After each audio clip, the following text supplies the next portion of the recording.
여러분, 열돔 최악, 한반도 블랙아웃. 블랙아웃이라는 말이 대정전 사태라는 뜻이잖아요. 우리가 블랙아웃 사태가 한번 있었습니다. 2011년 9월 15일 날 있었어요. 근데 9월 15일인데 왜 블랙아웃이 됐느냐, 대정전이 일어났느냐. 참 어째 보면 야, 이게 이해가 안 된다 이렇게 이야기할 수도 있지만 당시 10년 전이죠. 10년 전 당시 9월 15일 날은요, 서울 최고 기온이 31도까지 올라갔습니다. 기록적인 늦더위를 맞았을 때예요. 가을이니까 한국수력원자력도 이 원자력 발전소 좀 정비를 해야 되겠다. 가을이 됐으니까 이제 여름에 엄청 썼으니까요. 정비를 하겠다 하면서 한빛 2호기하고 한울 2호기 4호기를 정지를 했습니다. 그런 상태에서 가을에 늦더위가 뻥 하고 터지니까 대정전이 터진 거예요. 대정전이. 대정전은요, 그야말로 여기저기 그냥 전기가 셧다운, 블랙아웃이 되는 거예요. 블랙아웃이. 최근에는요, 2013년에 보면 2013년 8월 22일에 5.1%까지 내려간 적이 있거든요. 전력 예비율이. 이때도 경고 단계에 돌입을 해서 그야말로 전국이 난리가 아니었습니다. 뭐 순환정전을 하고 도대체 대정전에 안 가기 위해서 온 방송이 난리를 치고 그랬던 기억이 있습니다. 2018년이 더웠다 하더라도요, 그때는 더웠던 것도 아니다 이렇게 이야기할 수가 있는 겁니다. 사실 지금 전력 예비율 심상치 않습니다. 2021년 올해죠. 올해 1월 1일 날 추울 때 9.5%까지 내려가기도 했었어요. 그러나 어쨌든 그건 극복을 했습니다. 그런데 현재 말입니다. 오늘이나 내일이라고 이야기하는 건데요. 오늘이나 내일. 지금 2013년 경보체제에 들어갔던 때만큼 지금 어려워질 수 있다 하는 예상이 나옵니다. 최저 예비력, 그러니까 최저 예비 전력이요, 4기가와트시까지 내려갈 가능성이 있다 하는 분석입니다. 이렇게 되면 전력 예비율은 4.2%에 해당되고요. 결국은 순환정전을 할 수밖에 없는 상황이 맞을 거예요. 순환정전. 이게 바로 블랙아웃입니다. 이게 순환정전을 시작하게 되면 완전히 블랙아웃이 되는 거죠. 가정, 사무실, 공장, 상가 할 것 없이 절전 공고에 동참을 해야 되고요. 순식간이지만 이게 순환정전을 해서 대정전을 막는 그런 상황이 올 가능성이 크다는 겁니다. 왜냐하면요, 오늘 내일이요, 일단 이번 주 전체가 굉장히 위험하다고 이야기를 하는데 휴가들을 안 갔어요. 휴가들을 전부 다 안 가고요, 다음 주부터 간잖아요. 다음 주부터. 그래서 이번 주가 굉장히 초비상이라는 거예요. 초비상. 대부분 휴가를 가는 게 7월 마지막 주, 8월 첫째 주예요.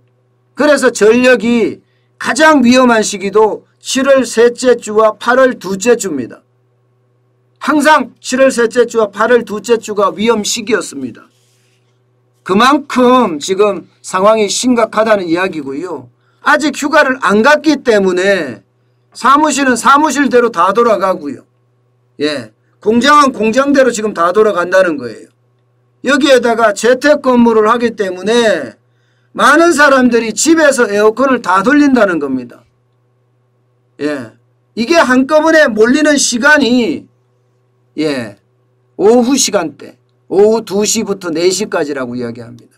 이때는 초절정 피크가 올 거라고 예상을 하는데 이게 4기가와트까지 떨어지게 되는 그런 최악의 상황이 오지 않겠느냐 하는 우려를 지금 굉장히 많이 하고 있습니다.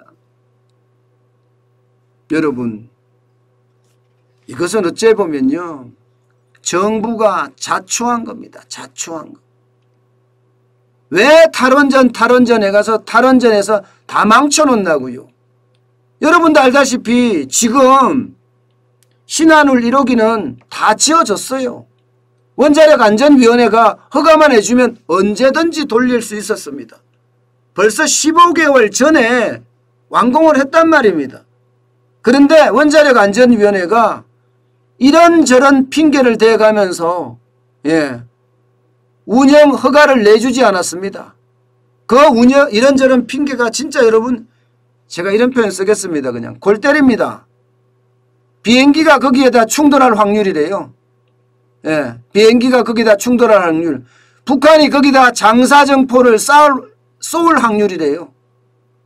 이거 제대로 대비해야 된다 아니냐 이런 얘기예요. 여러분, 이게 말이 돼요? 이게 말이 돼요, 여러분? 솔직히 말도 안 되는 걸 가지고 트집을 잡아서 허가를 안 해줬었기 때문이에요. 이게 여러분, 문재인 정부는요, 오로지 이념에 모든 의사결정을 합니다.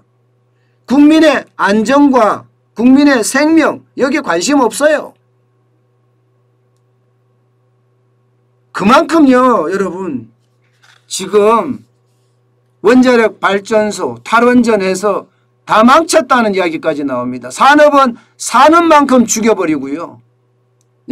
지금 국민의 불편만큼 더 가중시키고요. 여기에다가 전기요금은요, 이대로 가면 3배 올라간다 이런 얘기까지 나옵니다. 3배 올라간다. 여러분, 지금 원자력 발전소요, 유럽에서는요 그린 에너지로 지정하려는 바람이 불고 있습니다. 어쩌면 원자력 발전소가 유럽에서는 그린 에너지로 지정이 될 겁니다.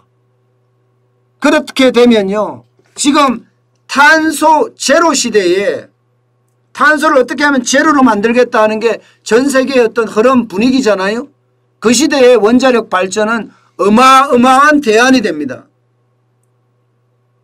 그런데 문재인 정부는 그 싹을, 원자력 발전소 원자력 기술의 싹을 지금 망가뜨리고 있다 이런 생각까지 듭니다.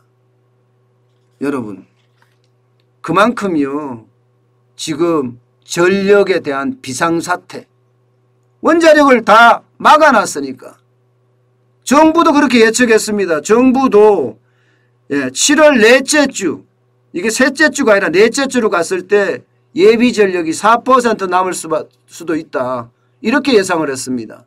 그리고 8월 둘째 주도 4.28%로 내려갈 수 있다. 이 말은 경보체계가 돌아가고 결국 순환정전 시대에 한반도 블랙아웃이 올 수도 있다는 정부의 예측치에 정부의 이런 거는 거짓말 못하거든요. 거짓말했다가 이게 만약에 실제 블랙아웃이 터져버려요. 그러면 장관도 그만둬야 되거든요. 옷을 벗어야 되기 때문에 담당자들 당연히 옷 벗어야 되고요. 그렇기 때문에 이런 건 거짓말 못합니다. 조작을 하고 싶어도 이건 못해. 이런 게 바로 드러나는 거예요. 드러나는 거. 이대로 가면 그만큼 최악의 수순을 맞을 수도 있다는 이야기가 됩니다. 정부도 그렇게 예측하고 있으니까 말입니다. 어쨌든 여러분, 저는 이게 블랙아웃이 되면 우리 코로나19에도 엄청 충격을 줄 겁니다. 왜냐하면 이 백신이라는 게 전부 다 초저온에서 보관을 해야 되잖아. 얀센 백신만 빼고는 다 초저온이죠. 그렇게 된다면 여러분, 결국 그 백신이 자칫 잘못하면 블랙아웃이 됐을 때 폐기해야 되는, 안 그래도 백신이 부족한데 폐기해야 되는 그런 상황을 맞을 수도 있습니다. 맞을 수도. 오늘이 내일이 최악이 될 거라고 하는데요. 어쨌든 여러분, 블랙아웃에 대비하는 예, 그런 역할도 좀 필요하지 않은가 싶습니다.